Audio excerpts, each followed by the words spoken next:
Good morning. All right, I want to talk about chapter one. Now, this textbook, if you were taking the ethics course, it's pretty cut and dry. But this class is primarily case studies, and so that's not so easy for me to just make a video. Uh, the best thing is open discussion and facilitated discussion, but I'm going to do my best. Now, I've got my textbook here. I've got the PowerPoint. I'm looking at that and I'm going to go through this and I'm going to try to be as organized as I can, but please bear with me. And I know I'm scruffy looking. I'm going to grow a goatee. And so I'm letting my beard grow out a little bit so that I can figure out exactly where to trim it. But I usually try to be a little more dapper in these videos. But at any rate, uh, I'm, I'm looking at the text in the PowerPoint. And chapter one is really important. If you've looked it over at all, you're probably going, dear Lord, how there's so much here. Well, you don't have to master the material. You really don't. This is foundational. Chapters one and two are kind of foundational. And then we're going to get into the other chapters where we'll just discuss some case studies. But right now, I want to be sure that you've got the foundation. So if you're looking at your PowerPoint at the same time, the first slide is just Bioethics, Chapter 1, Lewis Vaughan, very spiffy looking introduction. But then we begin to define some terms. Ethics is the study of morality using the tools and methods of philosophy. Now, this class is bioethics, so it's a subsection of ethics, but it is a very practical class. My personal definition of ethics is that it is where the rubber meets the road. It is the personal application of your personal philosophy. So, the practical application of your personal philosophy, and you already have one, but ethics is going to help you make decisions. And so, ethics is one of the four main branches of philosophy, and bioethics is a subheading of a subtopic of ethics. Normative ethics. Uh, Usually we use two different terms, normative and descriptive. But normative ethics is the search for and the justification of moral standards or norms. So, really, it's the idea that we're going to look at issues and we're going to say, this is what you ought to do. This is what you should do. Something called descriptive ethics, all it does is tell you what the situation is, but it doesn't claim to make a moral judgment. But here we're expecting you to make a moral judgment. So when you see normative, think, practical, think, I am going to be making, you know, uh, I should, I could, I would, I shouldn't kind of statement. Metaethics, it's just the study of the meaning and justification of basic moral beliefs. But it's on a, you know, it says here in the text, basic moral beliefs, but it kind of goes beyond that. But it's nothing that you're really going to be asked to look into here. Now, applied ethics, the use of moral norms and concepts to resolve practical moral issues. Usually we call these things moral dilemmas. Bioethics is applied ethics focused on healthcare, on medical research, and medical technology. Most of you who are in this class are nursing students. Um, and I have sat right where you are sitting before. I've gone through both programs, the LPN program and the RN program. I'm not working as a nurse, but I have worked as a nurse, and bioethics will help you come to terms with some of the things that you're going to be asked to do. Oh, man, I just rushed through these things. All right. Um, some things that are very important when we talk about moral norms. We're going to be talking about normative dominance and universality and impartiality and reasonableness. These are all concepts that your textbook talks about. Let's see if I can tell you where it talks about these things. We are basically on pages 4 and 5. Um, Normative dominance, according to your text, is in our normal practice, moral norms are presumed to dominate other kinds of norms, to take precedence over them. Philosophers call this characteristic of moral norms overridingness because moral considerations so often seem to override other factors. Um, we're pretty fortunate in bioethics because um, you know we have codes of practice that tell us how we must behave, and in other fields, sometimes we don't have those codes, or at least they're not as binding. But universality talks about across the board. This can be applied everywhere, always, and at once. Impartiality, I think we all know what it means to be impartial. And reasonableness. This is a concept that actually pops up in the law. Um, did I behave in the way that a normal, reasonable person would behave? Now, I've never met these normal, reasonable persons, but this is called the reasonable person concept. And you'll find this on page 6 of chapter 1. Moral obligations, these concern what we would see as our duty, as uh, how do our actions fit in with our duty. We have moral obligations, for instance, to treat patients fairly, to treat patients impartially, to treat patients the way that they want to be treated. Moral values concern things that we judge to be morally good, to be morally bad, praiseworthy or blameworthy. Actions. We're not just looking at what we do, but we're looking, are they right or are they wrong? And then persons, morally good or bad. I don't think it's quite that easy, and I'm sure you don't either. Can somebody be good and still do bad things? Can somebody be bad and still do good things? But where we're at now is basically pages 6 and 7 of your text. We can go over more. Absolute principles applies without exception. This begs the question, are there such things as absolutes? Or does everything have an exception? But when we're talking about how we need to behave, uh, I think we can come up with absolute principles that apply almost across the board. And then a prima facie principle applies in all cases unless an exception is warranted. Where do these come from? What is a prima facie? It means it's Latin, on the face of. And it's a legal term, and it was coined by a philosopher named Ross, who was responding to Kant.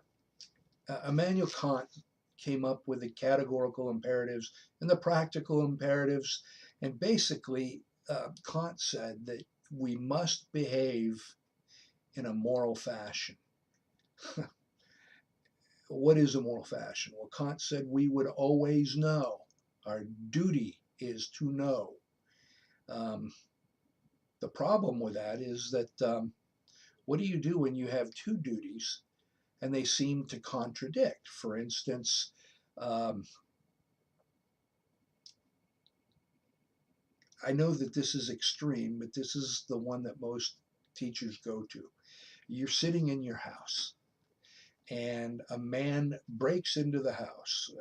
He's maniacal. He's vroom, vroom, vroom, vroom, vroom. He's wielding a chainsaw, and he says, "I'm here to kill your spouse."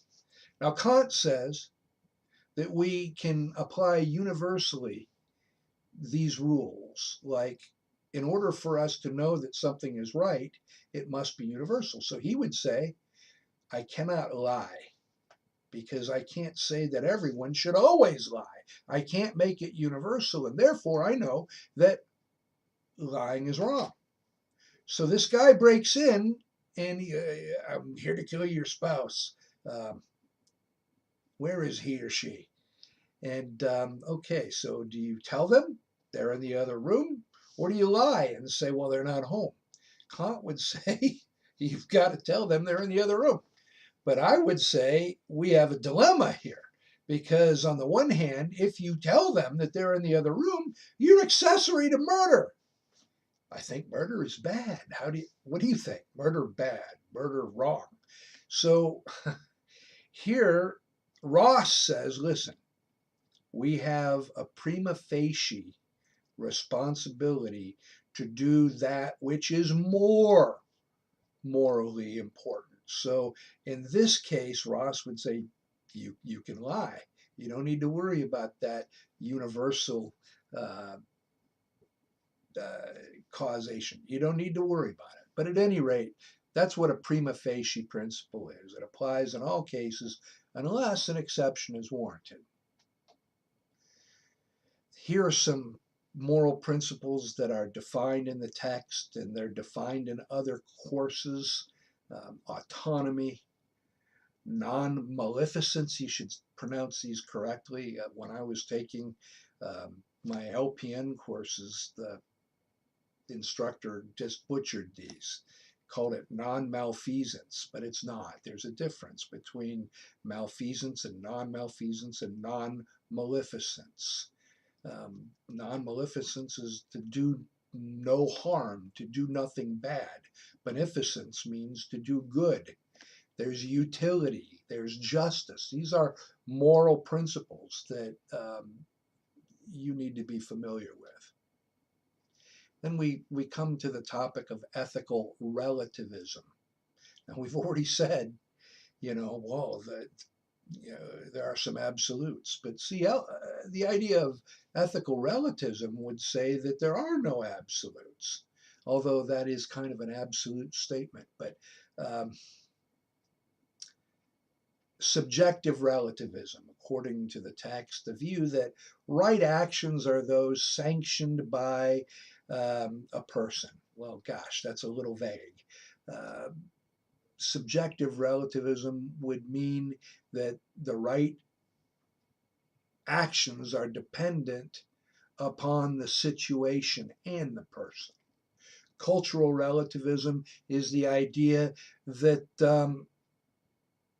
we draw the right things, the norms, from within our culture. And that what may be right for one culture is wrong for another culture. Now, I'm not saying that this is right or wrong, I'm just defining the term. Moral objectivism, the view that there are moral norms and principles that are valid or true for everyone. Another, or a more proper term, would be moral absolutism. And if you were in ethics, we'd beat this to death. You're getting everything crammed in one chapter that we cover 16 weeks on, or 8 weeks if you take the accelerated version. Arguments. Now, I love this, and I've actually included a clip that you might enjoy, called The Argument Clinic. It's Monty Python. It's silly, but it's pretty good. An argument isn't, as they demonstrate, simply yes, no, yes, no. An argument consists of at least one statement providing support for another statement, a premise and a conclusion. Now, the text really has some good ones here.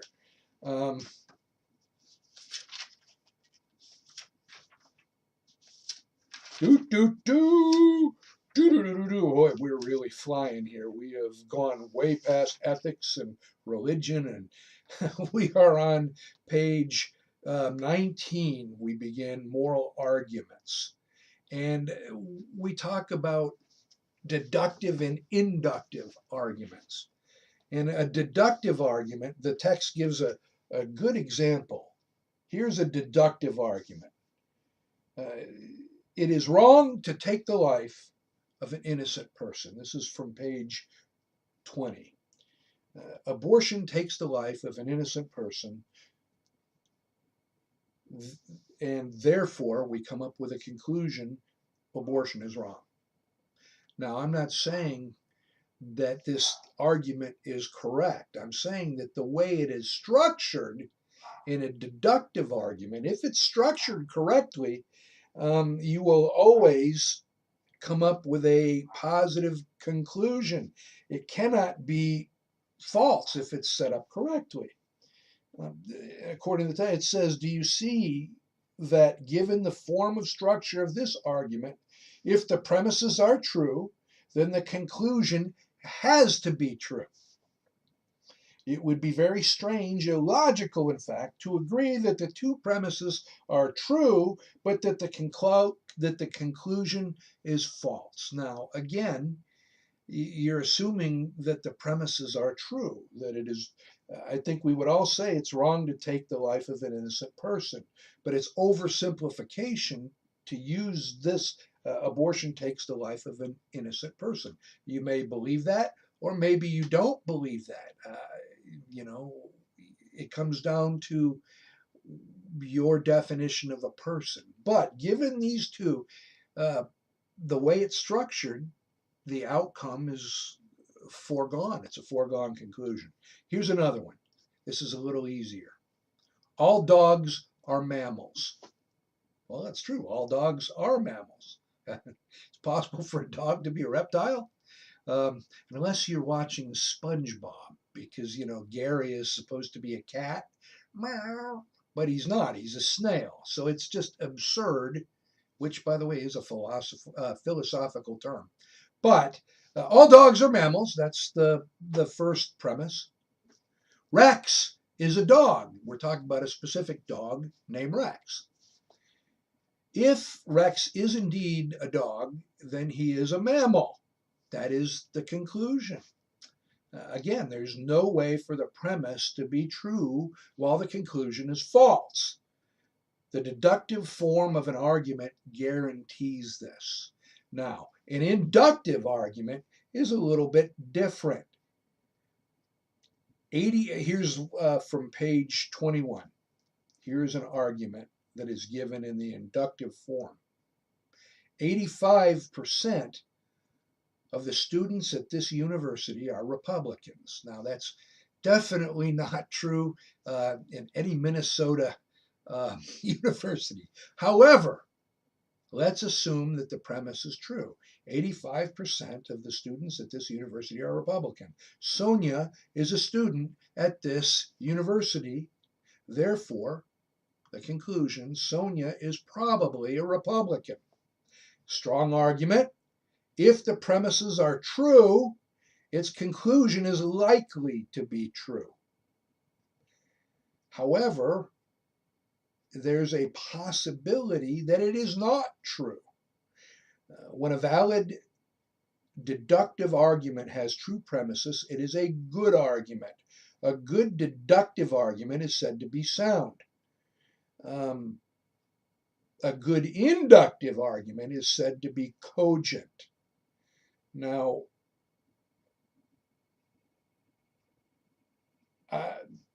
Anyway, read this section, continue to read this section until you've got a good understanding of the various types of arguments. Um, it gives steps on how to evaluate them. Study the text until you thoroughly understand it. Find the conclusion. Identify the premises. Actually, there's a section in here that I have not assigned um, that does this, but I didn't give you any case studies for evaluation or any assignments from chapters 1 or 2 because the answers are in the back of the book. And I'm not an idiot. I know that you will go directly to the back of the book and find the answers. I want you to think. This course isn't designed to change your opinions. It's not my place. It's not my responsibility. Uh, However, it is my place to try to get you to be able to verbally or in writing to express the reasons that you hold those opinions and to express them logically and cogently. And so these forms of argument can be important. Let's see, it talks about more modus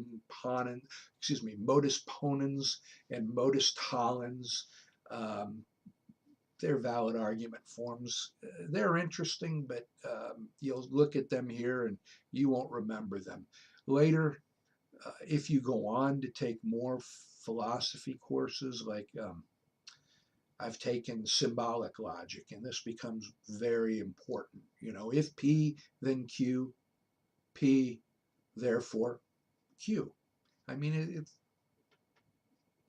that's the positive form. Then you have if P, then Q, not Q, which is the negative form, therefore not P.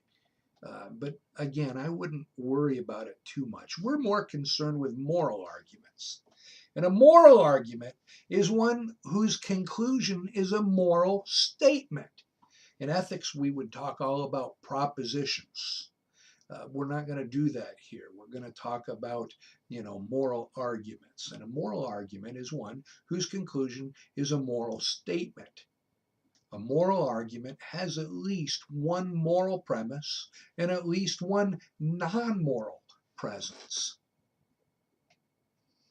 They can be supported by other principles, by moral theories, and again, they're considered moral judgments.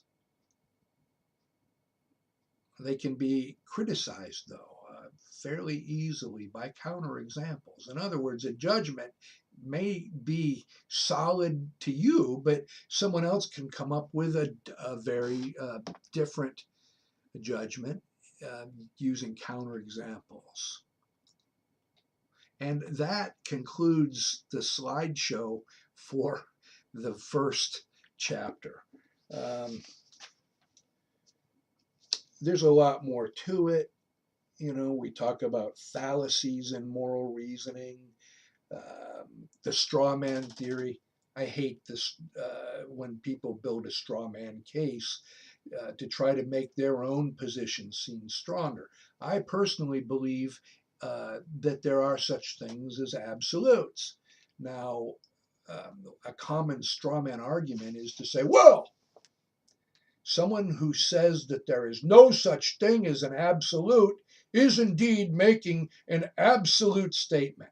Well, okay, true, they are. But they're trying to make a point. I shouldn't build my own case and ridicule them based on that statement. That's a straw man argument. But you can read more about that on page 24. And we talk about slippery slopes and begging the question. Interesting terms. I mean, if you're on a date and you want to seem really intellectual, you'll just say, well, that begs the question. And but how often does it come up in actual conversation? And then finally, on page 29, we get the summary and some argument exercises, which, I'd love to have assigned, but again, the answers are in the back. And that concludes chapter 1. I hope you have found this video lecture to be helpful, and I will continue to post for the rest of the chapters. Remember, the book says chapter 1 and 2 is part 1. The book is set up differently than I set up the course. You know, we have part 1, chapters 1, 2, 3, and 4. So, therefore, have a great day.